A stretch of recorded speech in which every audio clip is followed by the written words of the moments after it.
Is a time of trouble here? We're going to seek to answer this question from the Scripture and also from some of the things that we have seen during the last several weeks. Turn with me to Psalm 56. This is David speaking, and as I read this, I want you to see that it's a statement of trust in God that will fit the Israel people in America someday in the not-too-distant future. Be merciful unto me, O God, for man would swallow me up. He fighting daily oppresseth me.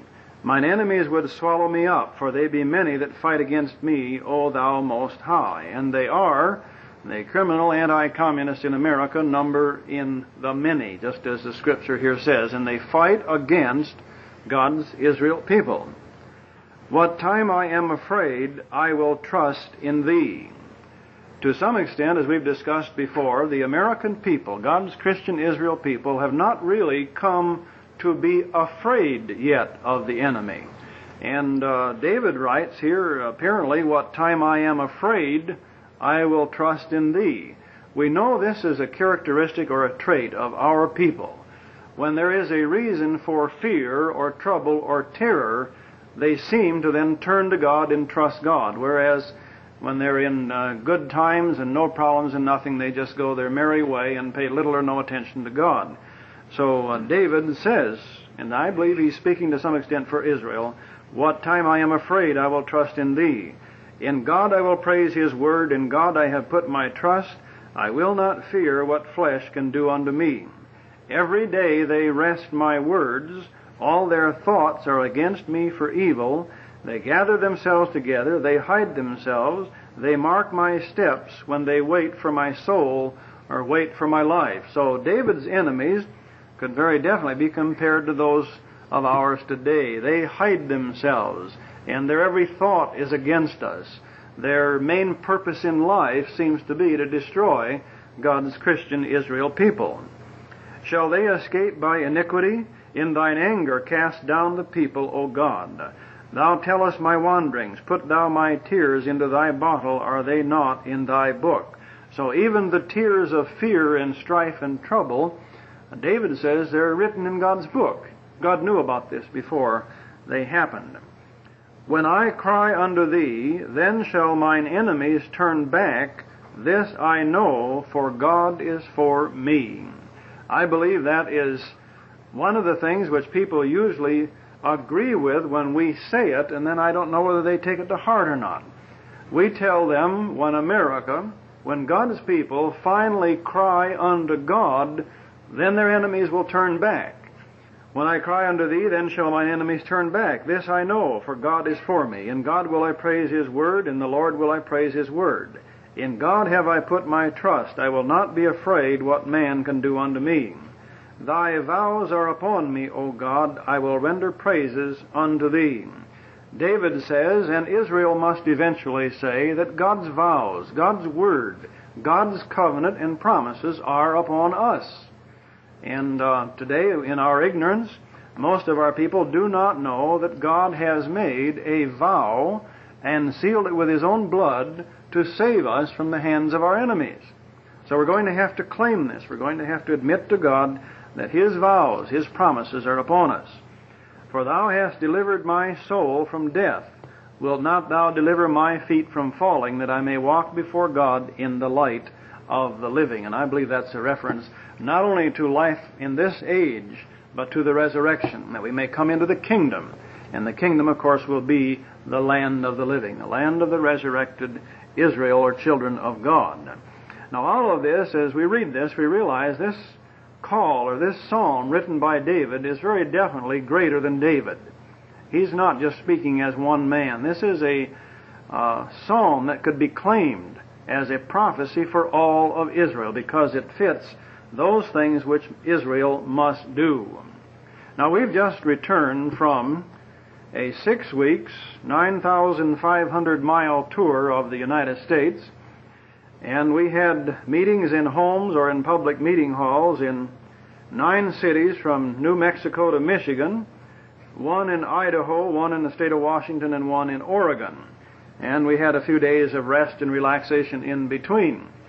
The main theme of the trip, or the main theme of my speaking on the trip, was the necessity for union or unity. I think the term unity is better, a unity of faith, a unity of belief, a unity in prayer and calling upon God for those things which we know we must ask Him to do for us. That doesn't mean that God is not going to allow the enemies to bring some trouble and tribulation upon His Israel people. Just as David has said here, there's apparently a connection between the great trust in God which must come and the necessity that we are in a time of trouble and fear in order to turn to God. God will turn us by allowing us to be afraid of our enemies. We apparently will not call on God for deliverance from our enemies unless we at least know we have some, and we know they're here, and we know they are ruling over us. So as I say, the main theme of my conversation or lectures or sermons or whatever you want to call them at these meetings was the necessity for unity of the faith, which can only come from reading, teaching, and learning and believing the Word of God. We're not going to do it by man's words, we're going to do it by the words of God. And that is a thing which we must remember here. I will say this, it might be a little easier for some of the folks out across this land who are more isolated than you folks here to see the necessity, or at least the desire, for some unity with other people than it does for you folks.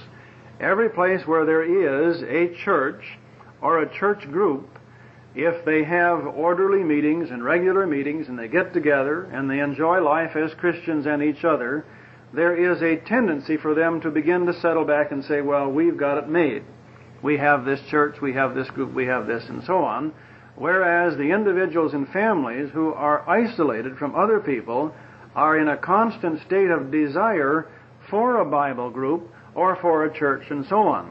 And so they do spend more time contemplating what they should do and what they probably could do in the spreading of the Word of God. I wonder if it hasn't been in God's purpose that great Israel identity churches are not being formed. Because if we were to gather 200 or 300 or 400 of these people all in one place, they would probably have less effect on the people of this land than if they're in small groups spread all over the United States.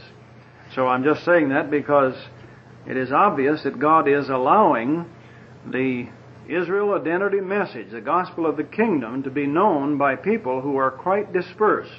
They are not gathered in any large groups any place in the nation. I think one of the largest churches in America that preaches the kingdom Israel identity message has less than 250 people. And that is not a large church compared to some of those that you folks have seen. Common among Baptist churches in large cities is 500 and 1,000 members, sometimes 1,500 to 2,000. There are several in America that have close to 10,000 in their membership. I would guess that some of those churches have less effect on their communities than Kingdom Israel churches, which have outreaches such as radio broadcasts and so on. So let's pray there will be a unity of faith. There will be a gathering of our people in Bible study groups and small churches, but we're not going to pray that God gather us all in one place and say, protect us there because tribulation is coming.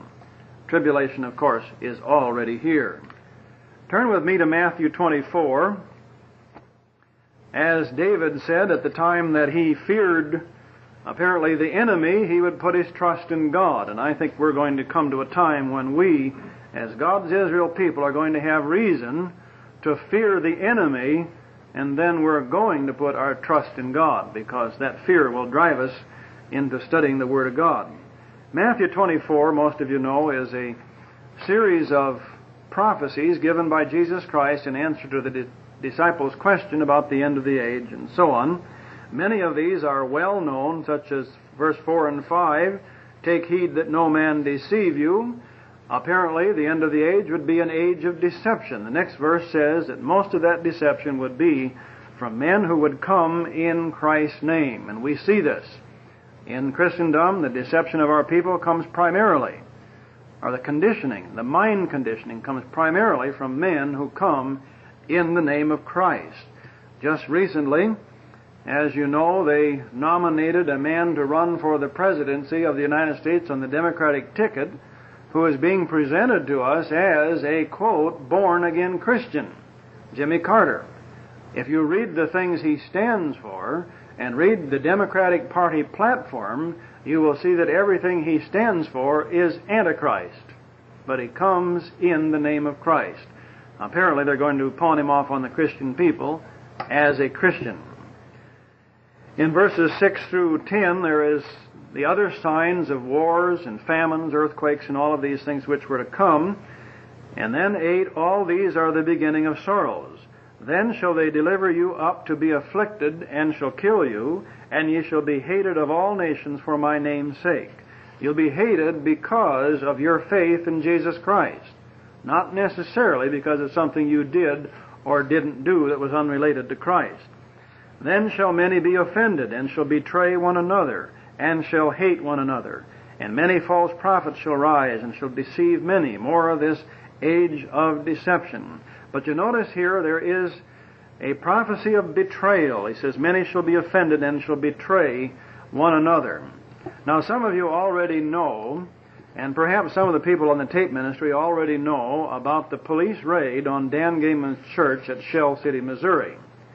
I do not know all of the story, but I'm going to tell it just briefly here, and then tell you where you can get more of the details for it. But generally speaking, here is what happened. Dan Gayman has a Christian Israel Identity Church at Shell City, Missouri. And they were having what in effect was a small convention. They had a number of speakers from other parts of the country, and they were having meetings. Now they had had some legal difficulties among the group. There had been a split among that group several years ago, a court case, and the church building had been awarded to one of the factions. This is the church building they were in when all of this took place. They were there at the invitation and apparently with the approval of the faction which had received title to the property. So as far as they were concerned, they were there legally. During the evening service, after they'd been there for more than a day, some 60 uniformed police officers, identifying themselves as sheriffs and deputy sheriffs and so on, came in the door of the church, told some of the men they were under arrest. They began to manhandle them. They chased the women out of the church. They handcuffed some of the men. And a lady who was in Eureka Springs, Arkansas, when we were there, told us she was in the church when this happened. And one of the men who was most gravely injured was handcuffed by the police. A police officer walked around behind him, took out his billy club, and hit him over the head just as hard as he could. Now, what we're talking about is not what we consider police in the American way of life. We are talking about criminal degenerates who are becoming police officers in America. Dan Gayman told someone who repeated this to me that the local sheriff arrived at the church also. And Dan Gayman asked him what in the world they were doing there, and he said, Dan, I don't know. I was called on the phone to be here and get my equipment and my men and come, and so here I am. I don't know why I'm here. This apparently was an operation under what is known as LEAA, which is the federal funding for, quote, crime control. And what they have done over a period of several years, they have trained prison guards, postal workers, and other government employees to serve as sheriffs in times of civil disobedience. And apparently that's what these men were. They were men who were not police officers regularly, but they are men in government employ, from all the way from prison guards all the way down to postal employees, who are brought in under a so-called order of emergency. They don their uniforms, they are sworn in as deputy sheriffs, and then they are sent out to carry out some sort of a crime control. This is the theory. This is what they presented to the American people. But instead, apparently what they are going to be used as is a terror operation against God's Christian Israel people. Now, I understand from conversation with that lady and second and third hand from other people that there were somewhere in the neighborhood of 50 or 60, possibly as many as 70 people in the church. This would include men, women, and children. The police officers numbered about 60.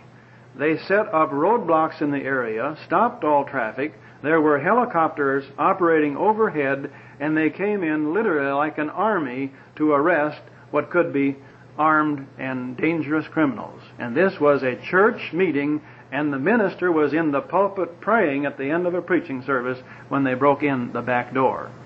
Now this happened not in Russia, not in China, but in Missouri in the United States of America less than 2 months ago. The news media, as far as I know, has not carried any information on this. Now, they may carry some, and the general term that the news media is using is that these people were trespassers. Now, some of you folks who know something about police work or about sheriffs, you know that if a man owns some property and someone else is trespassing on it, under almost all state laws, that man is to order the trespasser off first. If the trespasser does not leave, then he calls the authorities, who then come out and they order the people off. Then if they do not leave, then they have the authority to arrest them. Now in this case, they know of no order to remove themselves from the property. They know of no order where the police were called for any purpose to remove them as trespassers. And on top of that, the sheriff didn't come, 60 sheriffs came. And they placed them under arrest immediately, manhandled them, and beat some of them up. 2 men were injured to the point they were taken into the hospital and had to be treated. According to the article which Dan Gayman has put together telling the story, which I received just recently, the 11 men who were arrested were taken to prison, put in a cell without any clothing or bedding or toilet facilities or medical help at all, and held there for 16 hours and not allowed to have anything as far as calling anyone or notifying anyone to set bail for them or anything. People came down to offer to place bail, and they were refused. These men were held in prison just as if this were in the Soviet Union, in violation, of course, of all of our normal state laws, our traditions, and common police practices. Now, you can obtain a copy of this by writing to Dan Gayman at Shell City, Missouri. The name of the church is the Church of Our Christian Heritage, the Church of Our Christian Heritage at Shell City, Missouri. You will also find a 1 full-page account of this in Liberty Lobby's publication, The Spotlight. I think the Liberty Lobby article was carried in the first issue in July. That's a weekly publication, and they had 1 full page. The local newspaper, apparently people had camera, the local newspaper in Shell City, Missouri, carried a number of these pictures showing the police officers arresting these men. In some cases they had their billy clubs out, and of course this one big picture shows the pew is tipped over and the blood on the floor here is from the man who had been slugged over the head by the police officer. I'm telling you all these things not to frighten you, but to tell you what is happening in America. And this is happening according to what God wrote would happen to the Israel people in the end of this age. This is happening because we are Israel, and because the enemies of Israel, the Jewish Antichrists, are in charge of this nation. And they are organizing their so-called secret police to carry out terror operations against Christian people. Now, you will read in this article that these men involved are suing these people for some $20 million for a violation of their civil rights and so on. Obviously, the authorities would have known this could happen. But I believe they may have reached the point in America where they feel the benefit of the terror outweighs the possibility of them having to defend themselves in court. Now, they intend, I believe, to use this kind of thing to frighten people, to keep people from opposing what they are doing in America. This is part of what is known in communist writings as the Red Terror. They pay no attention to any laws whatsoever and use brute force against the people. This was a training operation to train these criminal degenerates, they call police officers, in the manhandling and brutality against God's Christian people. So we may see more of this. God willing, this will do for the Christian people that which Pastor Emery would like to do by preaching to get them to turn to the Word of God and find out what in the world is happening in this nation according to God. If it takes that to do it, of course, it's very possible that's what may happen. Matthew 24, verse 9 and 10. Then shall they deliver you up to be afflicted, and shall kill you, and ye shall be hated of all nations for my name's sake. And then shall many be offended, and shall betray one another, and shall hate one another. There's another account in Luke 21, and I'll read only a portion of it, verse 16 and 17. And ye shall be betrayed both by parents and brethren, and kinsfolk and friends. If you'll read the account here, if there was any one person who cooperated with the police to bring about this raid as a surprise upon the people there, it was Dan Gayman's brother. Just think on this. Dan Gayman's brother was the one who began the lawsuit which transferred the property to the other people, and who very possibly was a part and parcel of this whole thing, secretly, unknown to Dan Gayman himself. Jesus Christ told the disciples way back there 1900 years ago that during this time ye shall be betrayed both by parents and brethren and kinsfolk and friends, and some of you shall they be caused to be put to death, and ye shall be hated of all men for my name's sake. Verses 12 through 15, of course, telling among other things, before all these they shall lay their hands on you and persecute you, delivering you up to the synagogues and into prisons, being brought before kings and rulers for my name's sake. So all of this is going to be done as a witness for Jesus Christ. So let's not think of this in terms of persecution and trouble for us, but as a witness. Now let's pray for the people who were injured there, and the people who were terrified, and the women and the children that had this come upon them. You know, our newspaper here today has almost 2 pages about the terrified children who were kidnapped in this bus out in California. But the lady at Eureka Springs, who was in the church when this was carried out in Shell City, Missouri, told me that she heard one of the police officers, when he came in, turned to a woman whose little child was laying on the floor of that church, and he said, "Get these women and children out of here or we'll stomp them to death." That's police officers' words to Christians in America in 1976. This is not 1676. This is not Europe during the times of the persecution of our Christian people or communist Russia. This is in America in the year of our bicentennial. And it shall turn to you for a testimony. These things that will happen will turn to our good and will be turned upon us for a testimony of our faith in Jesus Christ. Settle it therefore in your hearts, not to meditate before what ye shall answer, for I will give you a mouth and wisdom which all your adversaries shall not be able to gainsay nor resist. In other words, don't start today preparing what you're going to do in order to keep yourself out of trouble and to answer their questions. God will take care of you if you ever get involved in this kind of a thing. He'll even give you the words to say with your mouth when you're brought before the kings and rulers and before these people. This is a warning from the Word of God that these things will happen, and an exhortation from Jesus Christ Himself. Don't be concerned, don't be fearful, don't plan about it. You go about what God has told you to do. You witness, you believe, you gather together, you support churches, you stay with Christ, and He'll take care of you through this thing which must come in order to fulfill that which is written. Now I want to read a little bit out of the Christian history of the Constitution. Some of you have heard this before, but I think it bears repeating. This is a short excerpt from the history of the Plymouth Plantation, the history of the Plymouth Plantation by William Bradford. Of course, the original publication was very long. It was written originally in 1647. This is a quote from the 1901 edition. And this is a part where William Bradford has told about all of the trials, tribulations, persecutions, and so on in England prior to the Pilgrims coming to America. And if you think that Dan Gayman and his group of Christians down there and the other people who were there had trouble, you should read the history of the Plymouth Plantation. about the tribulations visited upon the Christian people in England before they came to America. He's summing up here some of the things which he has said, and then he goes on.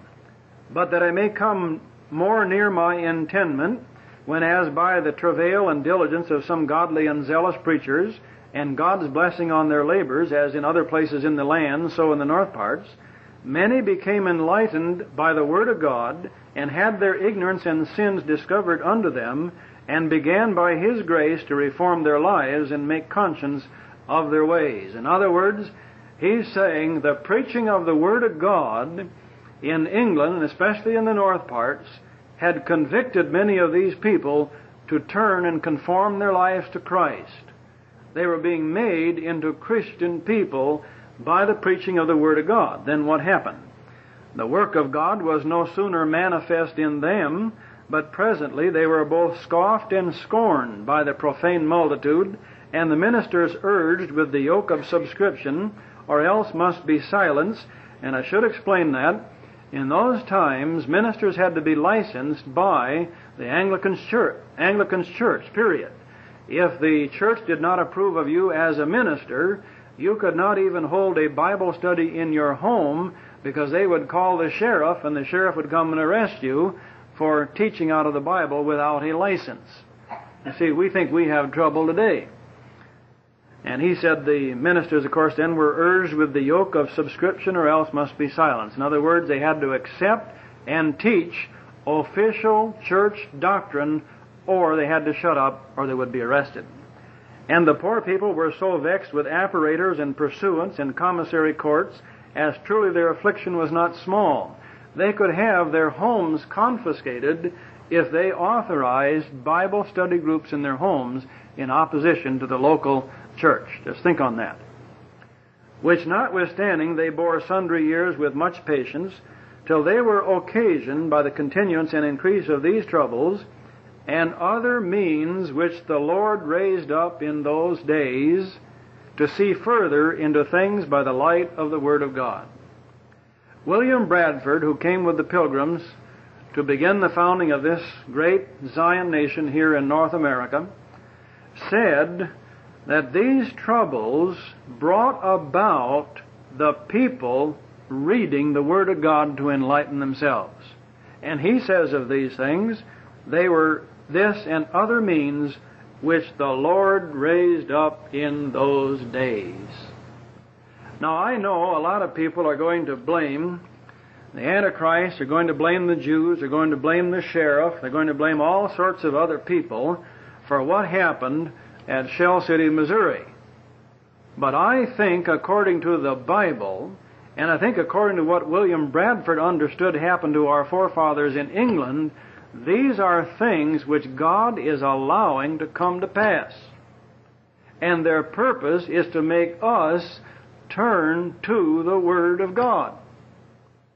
Now, whether it has that result in our people or not, I do not know.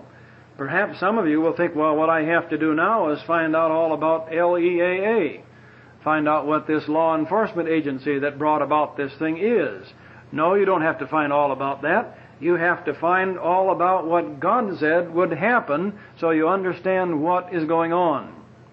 And that's what William Bradford said. These people will then occasioned by the continuance of these troubles to see further into things by the light of the Word of God.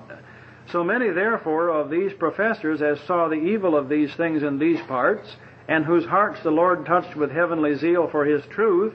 In other words, they saw the evil, they saw the trouble, they knew it was wrong when their ministers were put in prison for preaching without a license.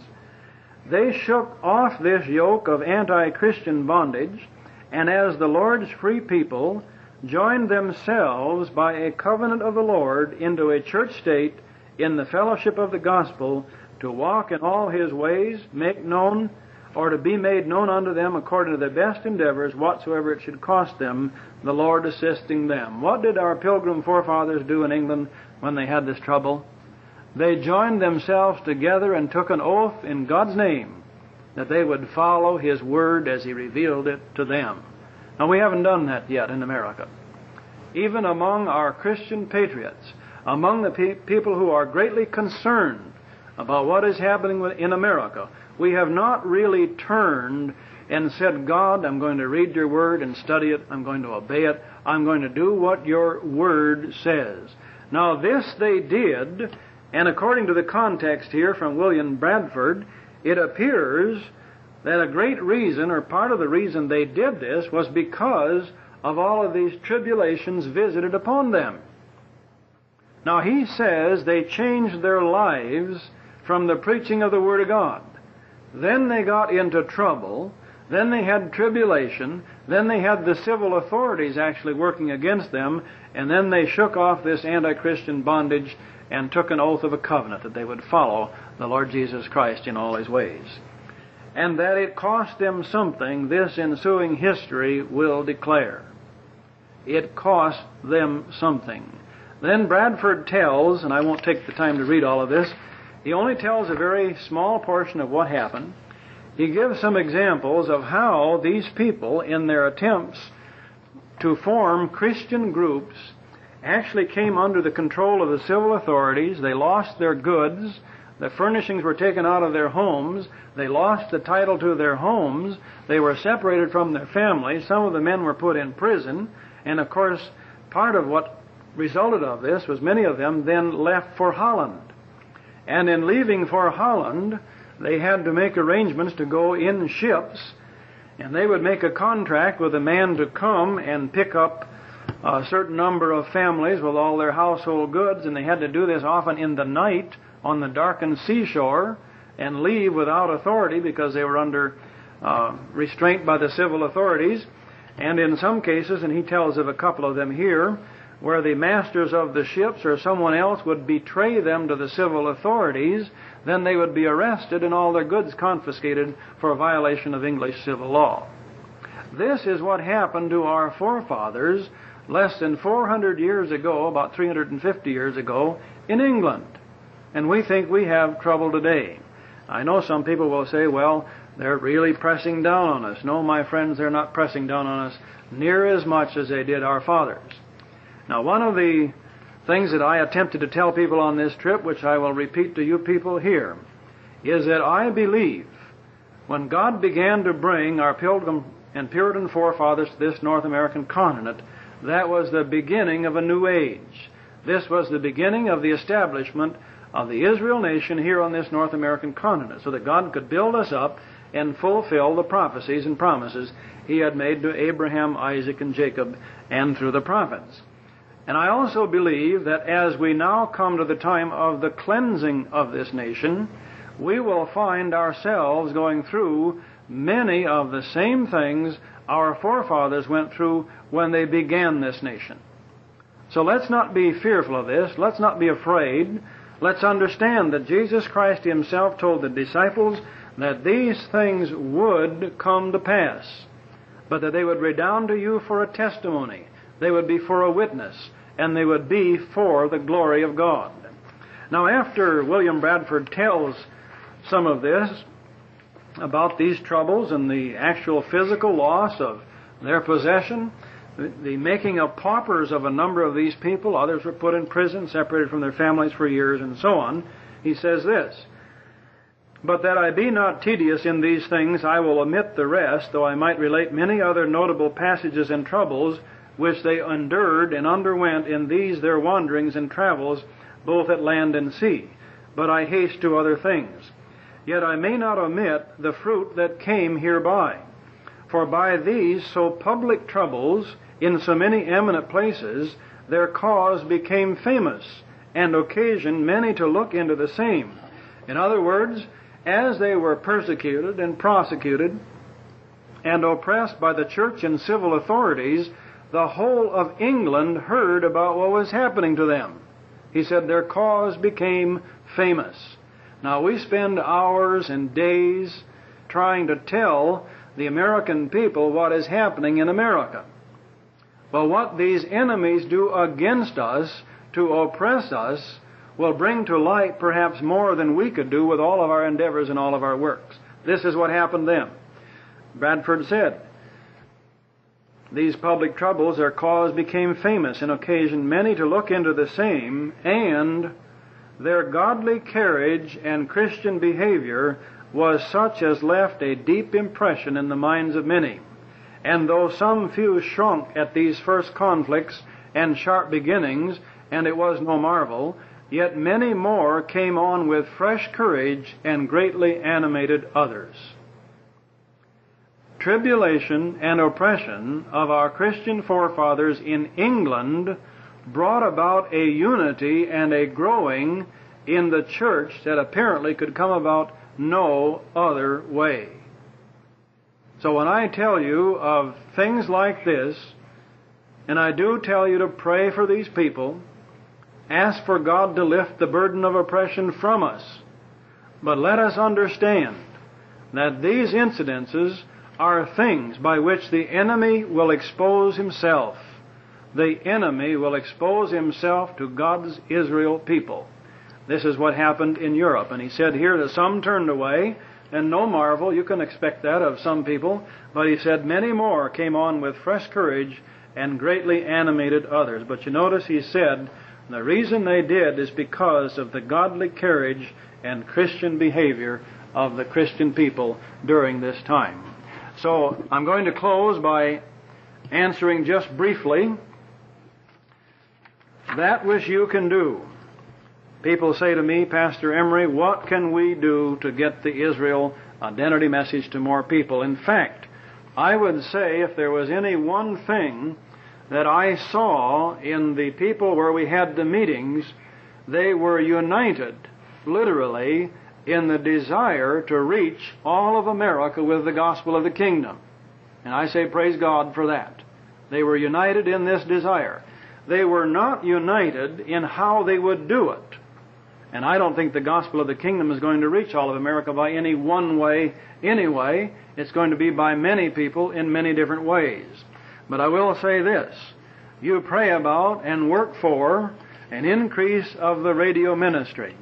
Now, we are finding increasing opposition to our radio ministry. As some of you know, we've been canceled off from 3 stations recently. I suspect we will be canceled off many more. But it seems that each time we're canceled off one, God opens the doors for another, and we go on 1 or 2 more. So I believe the doors will continue to be opened. What it will mean, to some extent, when we are canceled off a station, will be that some people have heard this message for some time, and then we go on another station and we talk to a new group of people. So this is not really bad, that we are taken from some stations and put on others. But you pray about that, not about our ministry alone, but by all of the kingdom ministers who are on radio. And then continue to use the tapes and the literature for specific people. The radio is primarily a way to reach large numbers of people with a little of the gospel. The tapes and the literature is a way to reach a smaller number of people who are desiring more information with specific parts of the gospel of the kingdom. Information which will reach them personally, which they can hear. And then, let us not forget your own life. According to Governor Bradford, that one of the major things that turned this to a witness for Christ in England was the godly behavior of the Christian people in this time of persecution. So that means we must begin to think of this also. Turn with me to 1 Peter 3, verses 14 through 16. He's speaking to Christian people, and he says, But and if ye suffer for righteousness' sake, happy are ye, and be not afraid of their terror, neither be troubled. At least we must assume that any suffering that took place in that church, they were suffering because of their witness for Jesus Christ, suffering for righteousness' sake. But sanctify the Lord God in your heart, and be ready always to give an answer to every man that asketh you a reason of the hope that is in you with meekness and fear. We are going to be asked, I believe, in the coming months and years, why, in spite of persecution, we are not afraid. We've already seen that. Some of you people have had people ask you, well, how come, since you know so much about the enemy, that you still smile and have a good time when you're around people? You know, because we know God is doing what God promised to do. Be ready to answer them on that. Having a good conscience, that whereas they speak evil of you as of evildoers, and that's what they'll be talking about us, as if we're evil, criminal people, they may be ashamed that falsely accuse your good conversation in Christ. The English word conversation there means your life. Your life. They will be ashamed because they will see you are not an evildoer, you are a Christian in spite of what the civil and ecclesiastical authorities say about you. For it is better, if the will of God be so, that ye suffer for well-doing than for evil-doing. Your life and your faith will make your brethren ask you what it is you know that they don't know. And God will open the hearts and minds of perhaps millions of people when these things begin to come to pass. Now let's close in Ezekiel 36. So we don't get the idea that we're going to do this all alone. We're going to do this in the strength of man. We believe in the new covenant, and we teach it, and we preach it. And the prophet is writing or speaking of this here, starting in verse 25 of Ezekiel 36. Then will I sprinkle clean water upon you, and ye shall be clean. From all your filthiness and from all your idols will I cleanse you. A new heart also will I give you, and a new spirit will I put within you. And I will take away the stony heart out of your flesh, and I will give you a heart of flesh. And I will put my spirit within you, and cause you to walk in my statutes. And ye shall keep my judgments and do them.